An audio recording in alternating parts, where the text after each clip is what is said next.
pag-operate ng franchises nila, every repeat purchases nila, you get rebates from 1% to 3%.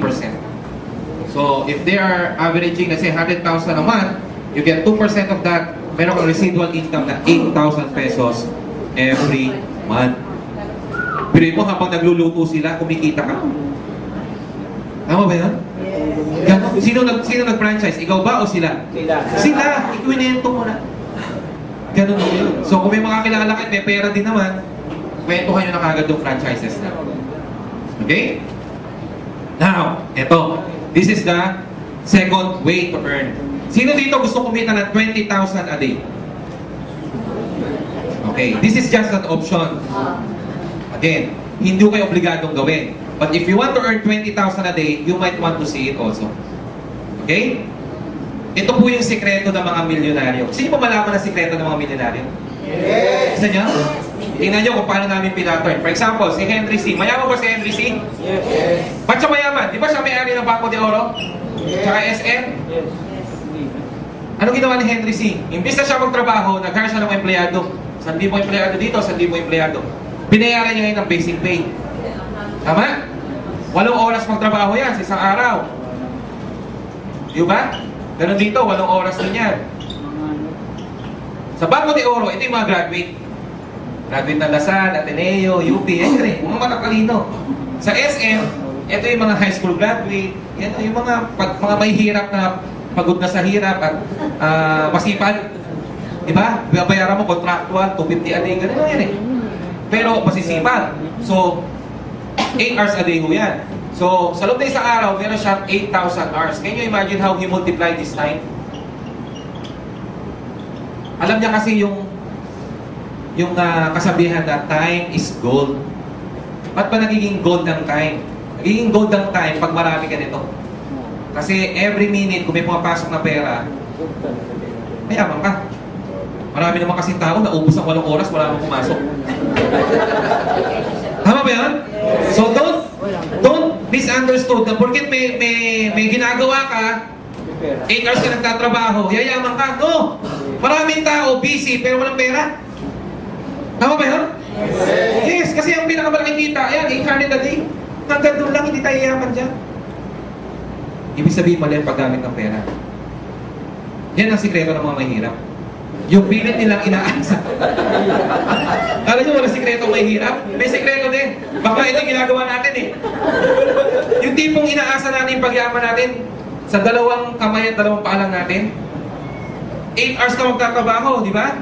Gusto mo ikaw lahat. O yan, hanggang dyan lang ikaw. Magkano kikitain mo? Ito na yung future mo. Di ba? Maliho itong paraan na to. 20 years ago siguro pwede. Pero ngayon, etong sistema, paramihin mo yung oras mo. Kung si Henry C. pinaginawa yun, if you could imagine, meron siya 16,000 hours in a day. Ilang oras sa isang araw? 16,000 hours. Not 24 hours. Ganun yan ang maraming oras niya. Kaya magkano kita niya sa isang araw? 100 million a day.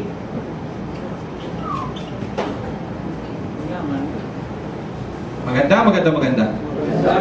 Gusto niyo maging katulad si Henry C? Yes! Eh, sundin natin yung sistema niya. Ganun lang kasimple ko yun. Tama? Ang tanong, may pampuhulan ba kayo? O yan na naman tanong, wala na naman, di ba? Okay, yan ang maganda sa mga Pilipino eh. Tanongin mo, gusto bang yumaman? Oo! Anong gagawin mo? Wala. Gusto lang, lagi nasa playing safe eh, no? Okay. Dapat may gawa. Dapat may sistema. That's what I'm trying to point out. Okay? And since we're in the information age, alam niyo yung sistema. Okay? Those who are well-informed are those that are rich. Those that are not well-informed are not rich. Do you agree? Yes! Hindi porket may alam kayo ngayon, eh yun na yung paninindigan nyo hanggang mamatay kayo. No! Kasi marami, yung alam natin, mali na eh, obsolete na eh. Tama ba yun? Para yung lola ko, pag nagluluto ng crispy pata, okay? Pag nagluluto siya ng crispy pata, hinahati niya pa sa 2. Tsaka manok, pag nagluluto ng manok, hinahati sa 2. Sabi ko, pagka nagluluto ng manok, hinahati pa sa 2. Iyan ang kasi ang sikreto ng mga ninuno natin. Kaya sumasarap ang manok pag hinahati mo sa dalawa. Tinanong ko yung lola nung lola ko. Ito Kaya pala hinahati, kasi nung panahon nila, maliit ang mga kasirola. Kaya hinahati sa dalawa. Ngayon may mga malalaki na eh. Kita niyo yun? Yung nanay ko, tinanong ko nung nag-aaral ako, Nay, ano ba yung mouse? Eh, tumakbo kanina, yan yung mouse. Hindi niya alam yung mouse yung sa computer. Di ba? Yung iba, di makapanood ng DVD. Bakit? Hindi marunong mag-operate. Ang alam, Betamax lang. Di ba? Alam nyo, isang bagay na dapat natin matutunan, continuous dapat ang learning. If you want to be successful, continuous learning, continuous leisure, continuous work. Yun po yun. Yan ang sikreto sa pagyaman. Okay? Kaya yung hindi nyo alam, itong papakita ko sa inyo, alamin natin. Pag-aralan natin. Marami kasi kaya mahirap. Dalawa eh. Either nagmamarunong or feeling marunong. Yung may acne, alam mo yung acne? Yung alam ko na yan. I'm sure may mga nagpunta dito, ay alam ko na yan. Pyramiding yan eh. Yan ganun. Maraming tao ganun. And I used to be like that also. Pero yun, nag-invite sa akin, cameraman lang. Ako nurse na. Buti nila pinaniwala. Minsan gano'n. Yung inaakala mong pinakalis na tao, siya pala yung makakatulong sa'yo. Kaya, pasalamatan niyo yung mga nag-invite sa'yo.